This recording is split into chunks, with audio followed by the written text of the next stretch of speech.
बिस्मिल्लाहिर्रहमानिर्रहीम। This is अच्शाम Hamza और आज की वीडियो में हम बात करने वाले हैं वाई ऑर्गेनाइजेशंस एक्सपेंड इंटरनेशनली कि ऑर्गेनाइजेशंस या कंपनीज खुद को इंटरनेशनल लेवल पर एक्सपेंड क्यों करती हैं।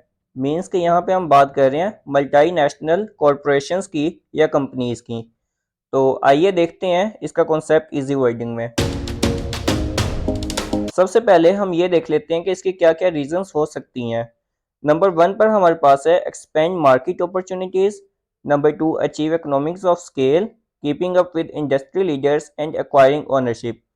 ये चार रीजंस हैं, इन्हें हम वन बाय वन डिस्कस करते हैं। लेकिन इससे पहले मैं आपको ये बताता चलूँ कि एक ऑर्गेनाइजेशन का इंटरनेशनल लेवल पर आने का मकसद ही ये होता है कि वो अपने बिजनेस को ज़्यादा से ज़्यादा मैक्सिमाइज कर सके और अपना प्रॉफिट ज़्यादा से ज़्यादा जनरेट कर सके। तो ये किस तरह करते हैं अपना प्रॉफिट जनरेट, इसकी कुछ डिफरेंट रीजंस हैं ये चार, जिन्हें हम वन बाय वन डिस्कस करेंगे।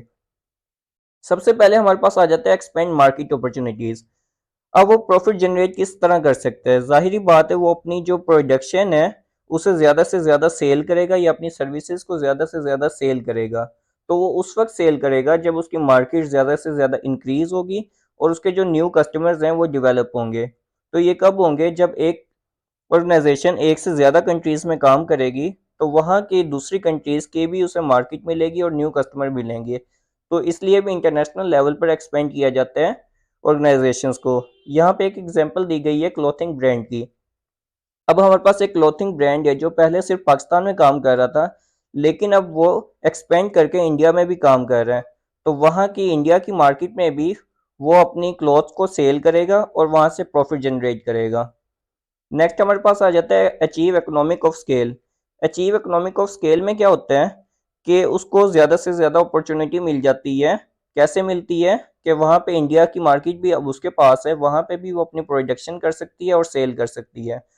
तो जब वो ज़्यादा प्रोडक्शन करेगी, ज़्यादा सेल करेगी, तो इससे क्या होगा कि उसकी जो पर यूनिट कॉस्ट है वो कम हो जाएगी और उसकी एफिशिएंसी इंक्रीज होगी। यहाँ पे एग्जांपल दी गई है पिज़्ज़ा रेस्टोरेंट की। अब एक पिज़्ज़ा रेस्टोरेंट है, वो पहले सिर्फ एक कंट्री में काम कर रहा था, लेकिन अब वो इंडिया में भी काम कर रहे हैं। तो वहाँ की मार्केट में भी उसके जो पिज़्ज़ा है वो सेल हो रहे हैं। मीन्स कि उसकी प्रोडक्शन इंक्रीज होगी और उसकी पर यूनिट कॉस्ट जो है वो कम हो जाएगी। नेक्स्ट हमारे पास आ जाता है keeping up with industry leaders. अब जब हम इंटरनेशनल लेवल पर अपनी कंपनी को या ऑर्गेनाइजेशन को लेकर जाते हैं तो वहाँ के कॉम्पिटिटर्स का भी हमें ख्याल रखना होता है कि वो किस टेक्नोलॉजी के ऊपर काम कर रहे हैं और कौन कौन से फीचर्स लेके आ रहे हैं। जैसे एक मोबाइल कंपनी है, यहाँ पे एग्जांपल मैंने ली थी नोकिया की। अब नोकिया ने खुद को टाइम के साथ इम्प्रूव नहीं किया तो वो पीछे रह गई और आईफोन उसके मुकाबले में न्यू टेक्नोलॉजी लेके आया और न्यू फीचर लेके आया है, जिससे उसने खुद को इंटरनेशनल लेवल पर एक्सपेंड की है और अपना प्रॉफिट जनरेट किया है। लास्ट पॉइंट हमारे पास आ जाता है एक्वायरिंग ओनरशिप में। अब एक फॉर एग्जांपल प्लांट है, जैसे कार कंपनी के मैन्युफैक्चरिंग प्लांट है, वो पहले सिर्फ उसका पाकिस्तान में ही अवेलेबल है, वहाँ उसके पास इंडिया में वो अवेलेबल नहीं है। तो वो ये करेगा, इंडिया की जो कार कंपनी होगी कोई भी, उसके साथ वो पार्टनरशिप कर लेगा, उसके साथ एक्वायर हो जाएगा और उसके मैन्युफैक्चरिंग प्लांट्स में अपना शेयर लेगा।